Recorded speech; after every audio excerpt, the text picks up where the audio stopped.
Saya tidak menghitung laki-laki yang takut sama bininya sebagai laki-laki. Loh, Pak. Sama orang tua lotot-lotot berani bentak sama bini, takut. Ini keliru. Makanya mau milih bapak ibu apa milih bini kamu? Milih bini lah. Padahal kalau lihat apalagi ibunya petani, ini di kakinya gak ada surga Pak, jangan ada kutu air.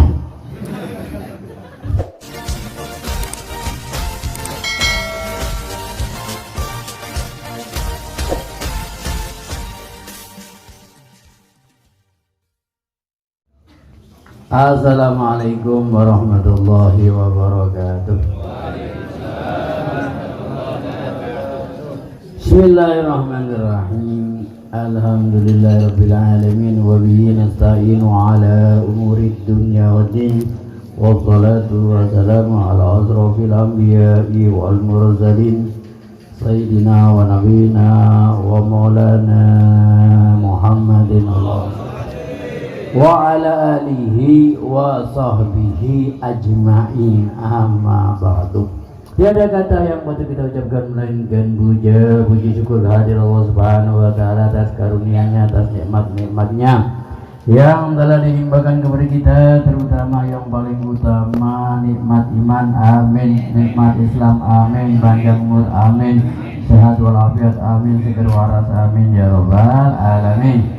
Bagi yang segar dan bagi yang waras sehingga kita dapat menghadiri spektakuler, yaitu haul daripada almarhum Haji Abdurrahman bin Untong. Masih kasih tas, tato. Iya. Asik. Kita tadi mungkin sudah baca Yasin, tahlil, tahmid, istighfar, sholawat, ya kita kemas dan kita transfer melalui BCA Bank Sentral Akhirat. Kita persembahkan kepada Sohibul Khol ini dan arwah keluarga Bapak Haji Gandhi yang ampuni dosanya, diluaskan kuburnya, jadikan kuburnya taman di hadapan surga. Para bapak, para hadirin, kalau kita memasuki haul ini, haul ini masuk ke beberapa pintu kajian. Di antaranya orang memperingati haul ini, anak yang memperingati haul bapaknya itu masuk dalam anak yang birrul walidain. Birrul walidain itu artinya berbakti kepada orang tua. Siapa anak yang menghauli bapaknya, ini anak ini insya Allah akan sukses dalam kehidupan dunianya dan akhiratnya. Amin. Emang kenapa?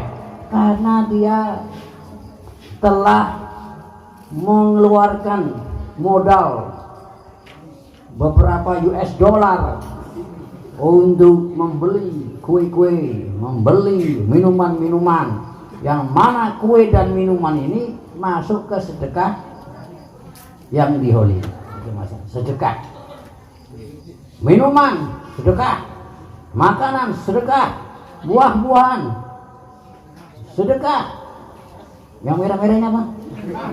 Apem, sedekah. Ya itu maksudnya di situ. Mungkin ada yang bertanya, mungkin ada yang pengen tahu, mungkin ada yang kipo. Itu pun kalau ada, kalau nggak ada ya nggak apa-apa, biasa aja. Ya. Apa sih pintu kesuksesan itu? Pintu kesuksesan itu cuma satu. Di antara 4 pintu. Di antara 4 pintu, kalau pintu satu, orang itu harus menjaga. Satu, menjaga hubungan kita dengan Allah Subhanahu wa taala.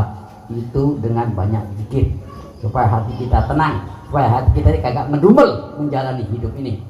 Silu bainakum wa baina rabbikum bikasrati dzikrullah. Jaga hubungan kamu dengan Tuhan kamu dengan banyak mengingat, dengan banyak berzikir, supaya kita ini kagak ngedumel tiap hari, ya, supaya kagak ngurungsung, supaya hidupnya itu tenang. Ala bidzikrillah tatma'innul qulub. Hubungan kedua kita dengan Nabi Shallallahu Alaihi Wasallam, kita jaga hubungan kita dengan Nabi bagaimana? Banyak sholawat. Sholawat ini penting, Mbak, demi kesuksesan hidup kita. Hidup akan berkah, akan sukses apabila kita punya hubungan rapi dengan Nabi Sallallahu Alaihi Wasallam. Itu Pak, Bapak tahu, tak kasih tahu. Tak kasih tahu mau nggak? Kalau nggak mau ya udah. Gua mau duduk gak jadi ngomong. Nah, apa itu? Orang ini Pak, umpamanya ibadahnya orang manusia mulai zaman Nabi Adam sampai kiamat kurang 2 hari, itu dikumpulkan ibadahnya orang ini ditandai dengan 1 sholawat, bukan 10, 1 saja. Kan begini diceritakan hadis, man sholat alaika ya sholatan wahidan, sekarang siapa wahai Nabi Muhammad SAW yang berselawat kepada kamu 1 selawat saja, sallallahu, maka Allah akan membalas kepada yang berselawat asro dengan 10. Jangankan 1 saja, 1 saja itu mengalahkan ibadahnya manusia mulai zaman Nabi Adam sampai kiamat kurang 2 hari. Bayangkan Pak, kenapa kok saya mengatakan kiamat kurang 2 hari? Karena kiamat kurang 2 hari itu namanya rumah sakit, namanya apa itu, puskesmas tidak menerima persalinan. Ya kagak ada orang melahirkan Pak, pada sibuk. Kiamat kurang 2 hari, boro-boro mengurusi persalinan. Orang pada sibuk udah, itu masalahnya. Ya ulangi lagi, 1 selawat. Barang siapa selawat kepada Nabi, man sholla alaika sholatan wahid min ummatika ini, sholawatan wahidah, sallallahu alaihi asran. Jangankan 10, 1 saja itu selawat mengalahkan ibadahnya orang mulai zaman Nabi Adam sampai kiamat kurang 2 hari. Jadi kita jaga nih hubungan kita supaya ini tidak menggerumun. 3, hubungan kita dengan orang tua. Ini kita jaga Pak. Tidak ada ceritanya. Saya sudah sering katakan di mana-mana setiap momen-momen acara, tidak ada orang ceritanya orang sukses gara-gara durhaka kepada orang tua. Anggapan gendon, si gendon nih. Oh si gendon sekarang masya Allah hidupnya sukses, rumahnya gede, magrong-magrong, mobilnya banyak, mobilnya wah terjejer, bukan hanya mobil yang gede-gede, gerobak juga ada, lengkap pokoknya deh, ya. Bininya di mana-mana, umpama saking suksesnya nih Pak. Umpamanya gara-gara durhaka sama orang tua, ada gak? Ya gak ada ceritanya gak ada. Atau sebaliknya, no si gendon sekarang kere, jadi gembel, wah pokoknya hidupnya sengsara gara-gara berbakti sama orang tua, ada gak? Gak ada ceritanya. Itu sudah keputusan, itu sudah ketentuan ilahi. Siapa yang berbakti sukses, siapa yang gak berbakti gak sukses. Itu sudah no apa yang jadi batu siapa tuh? Maling kundang bayangkan Pak, maling kundang itu maling kundang jadi batu gara-gara apa? Ya gara-gara durhaka sama orang tua. Ini baru maling kundang Pak, belum maling motor, maling mobil.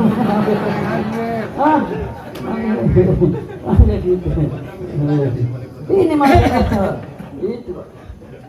Jadi kalau kita gak usah tinggi-tinggi deh. Kalau kita baca Akhlaqul Banin, kita nggak usah kita gede-gedean Pak. Kita Akhlaqul Banin. Di situ ada cerita sama seorang imam besar yang luar biasa. Muridnya ribuan, kalau buka pengajian taklim tuh ribuan Pak. Dia lagi ngajak, ibunya datang. Kalau bahasa kita bilang, tong, ayam belum diempanin tong. Depan orang loh Pak, depan orang, ibunya datang, suruh ngempanin ayam. Ini imam yang luar biasa, kitabnya ditutup. Dia bilang sama mak, tak dulu saya ngempanin ayam dulu. Sampai segitunya Pak. Kalau kita kan gengsi loh. Gengsi gak? Lo gengsi. Ibunya dipelototin. Kenapa ibunya dipelototin? Malu-maluin dia, karena depan orang lain. Kalau zaman dulu gak bisa. Imam Ali Zainal Abidin ini gak pernah makan sama ibunya. Kagak pernah makan sama ibunya. Lah ngapa? Bukannya kagak mau, takutnya rebutan apa? Daging. Ya, ada ayamnya rebutan lauk lah. Ada lauk ayamnya nih. Nah, takutnya si anak ini mau ngambil, tapi pandangan mata ibu sudah mendahului kemana, ke ayam, ke lauk tadi. Jadi jangan sampai dia ngambil, jadi ibunya makan nih. Mungkin ibunya sudah mengarah ini kemana, ke lauk. Ya jangan sampai anaknya ngambil itu sudah diincar sama ibunya, saking segitunya Pak. Luar biasa. Ini keputusan Allah Ta'ala, wa qadara rabbuka alla ta'budu illa iyyahu wa bil walidaini ihsana. Udahlah, itu aja dah. Orang tua pokoknya selagi masih ada. Loh, kemarin nih itu mestinya yang merasa masih punya orang tua. Orang tuanya di Jawa ditelepon. Kenapa? Malam nisfu Sya'ban, mestinya begitu Pak. Ya kalau berarti orang tuanya dekat-dekat sini, samperin, minta maaf, minta redonya. Kenapa? Supaya sukses. Ini malam ijabah. Mungkin di antara bapak yang doa kemarin nih gak sukses nih, itu gara-gara kurang minta maaf sama orang tua gitu. Kenapa gua gak dijawabin? Dah ini orang tua, ini penting Pak. Jadi ceritanya Pak, terakhir Pak ya, kita laki-laki siapa yang wajib ditaatin? Itu ibu-ibu, mak-mak, siapa yang diutawi? Kalau cewek Pak, yang ditaati suaminya. Tapi kalau anak laki, siapa? Orang tuanya. Ini jangan dibalik Pak. Jangan sampai jadi susi. Lah iya, sama ibu lotat-lotot sama bini takut. Jadi memalukan. Ini Pak, Nabi Sulaiman alaihissalam. Saya sekalian Pak, karena ada ibu-ibu juga sekalian deh. Buat tentasi di sini. Mau dibantai, jangan dibantai. Disayang. Lepas dibantai. Matamu itu. Enggak, cerita burung Nabi Sulaiman. Nabi Sulaiman itu kan bisa ngomong sama binatang-binatang. Itu kan mujizatnya. Waktu sidang, ya. Burung Hudhud datang. Mengapa kamu terlambat? Hudhud, kenapa kamu kok terlambat? Iya, saya di Yaman. Ngapain? Sensus penduduk. Jadi di zaman dulu juga sudah ada kakak, sudah ada Pak. Menurut burung ini, tanya berapa jumlah penduduk di Yaman?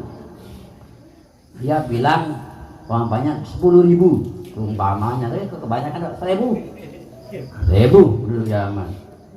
1.000. Laporan RT 2.000. T berapa T? RW berapa W? 2.000. Kamu berapa? 10.000. Nah, sehingga kok gak sinkron laporannya. RT bilang 2.000, Hudhud bilang 1.000. Loh, Nabi Sulaiman alaihissalam bilang sama burung, kenapa kok 1.000? Ini RT lengkap dengan surat-suratnya segala macam 2.000. Kok kamu bilang 1.000? Apa kata jawab burung? Saya tidak menghitung laki-laki yang takut sama bininya sebagai laki-laki. Loh, Pak. Kalau dia laki-laki Pak, jadi gak masuk dalam sensus apa? Burung. Walaupun sendirinya punya burung, tapi gak masuk dalam sensus burung, lagi gak masuk. Itu masalahnya. Nah ini maksudnya begini, maksudnya jangan protot-protot sama orang tua. Protot-protot berani bentak sama bini, takut. Ini keliru. Makanya ceritanya Juret itu terakhir saya bilang, kalau saya bisa sampaikan ceritanya Juret ini pergi, ya, pulang bawa 2 kain, nyamperin bininya, disuruh milih. Udah tinggal 1 dikasih ibunya. Ini mak, kain mak, senang ibunya dikasih kain, ya kan? Dan kamu tanya ibunya, kamu bawa kain berapa? 2. Di mana satunya? Gua kasih bini saya. Ini ibunya sakit hati Pak. Kenapa kok mesti bini yang didahulukan suruh milih? Mesti kan orang tuanya dulu yang suruh milih ini Bu. Untuk mendapat ridhonya baru kasih bininya. Lah karena susi, karena takut bininya suruh milih duluan, sakit hati ibunya Pak. Oh delon kon. Tahu delon kon? Lihat nanti Bapak orang akan celaka kalau sampai ibu mau ngomong delon kon. Aku orang halal banyu susuku. Siapa minta terjemah? Maksudnya begini, kalau ibu sudah sakit hati dan dia mengatakan, lihat kamu, saya gak halal air susu saya. Terus kalau air susu yang pernah kita minum terus ibu bilang gak ngalalin, jadi apa kita? Jadi apa? Umpamanya saking apa? Sakit hatinya seorang ibu sampai enggak ngabut kembali air susunya yang pernah kita minum. Kita ini besar kan karena air susunya. Apa kata Bang Roma? Darah dagingmu dari air susunya. Kan ya begitu. Kan ya begitu kata Roma. Dan sekarang air susunya dihalal, dicabut kembali. Saya tidak ridho, saya tidak halal air susu ibu. Mau bilang apa? Mau jadi apa? Mau jadi apa? Batu es. Jadi apa? Itu Pak, makanya kisah nyata baru 2 hari saya dapat kabar Pak. Seorang anak mengadu, kok miskin, kok nasibnya kok sial, nasibnya kok sengsara hidup. Saronian, sampai apa penyebabnya? Dulu pernah buat jengkel bapak ibunya sakit hati gara-gara nggak nurut sama orang tuanya, tapi nggak taat sama kedua orang, tapi taat sama bininya. Sampai dia milih bininya, nggak milih orang tuanya. Disuruh milih, kamu milih bapak ibu apa milih bini kamu? Milih bini. Ini namanya kekonyolan dan ketololan. Konyol, sekarang hidupnya sengsara. Cari buat makan sedikit nggak bisa. Apa? Benar ibunya sudah sudah saya maafin yang dulu, tapi luka nggak bisa kembali seperti semula Pak. Tulang yang pernah patah nggak pernah seperti aslinya. Walaupun digeber kayak apa nggak bisa. Wajah yang pernah terbakar nggak bisa secantik yang dulu, walaupun dibedai, diglowing sampai apa saja nggak bisa kayak dulu. Karena pernah itu saya. Ini ceritanya Pak. Jadi momen yang kita ambil dari Hollywood yang masih punya dua orang tua, kecuali yang kedua masih punya kedua orang tua, terutama ibu. Kita kasih duit tiap hari, disenengin. Jadi ceritanya Habib Abdul Qadir Al-Haddad itu tiap hari ngasih 20.000 Pak sama ibunya. Dan sebenarnya ibunya nggak perlu duit, wong sudah dijamin hidupnya. Cuma biar senang, biar sana kecil nyenengin orang tua ini loh Pak. Ridho, surga di bawah kaki ibu. Bagaimana kaki ibu? Padahal kalau lihat apalagi ibunya petani, ini di kakinya gak surga Pak, jangan ada kutu air. Tapi berkah, insya Allah berkah. Maksudnya taatnya kita kepada orang tua menyebabkan kita masuk surga.